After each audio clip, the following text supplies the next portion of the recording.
मेरा बेटा शुरू में इसमें गया पार्टी में, मैं उसके अब्बा हम नाराज थे। हमने कहा भाई तू एक हमारा एक बेटा है और तू ऐसे ही खिदमत कर और तू पार्टी में नहीं जा भाई।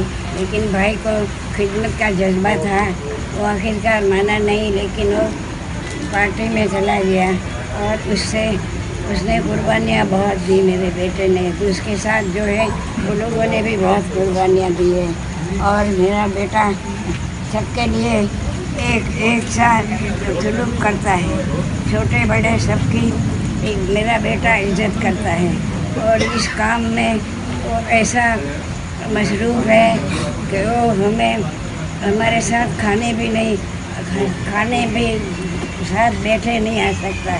ये काम उसको बहुत प्यारा लगा। फिर हमने उसको छुट्टी दे दी।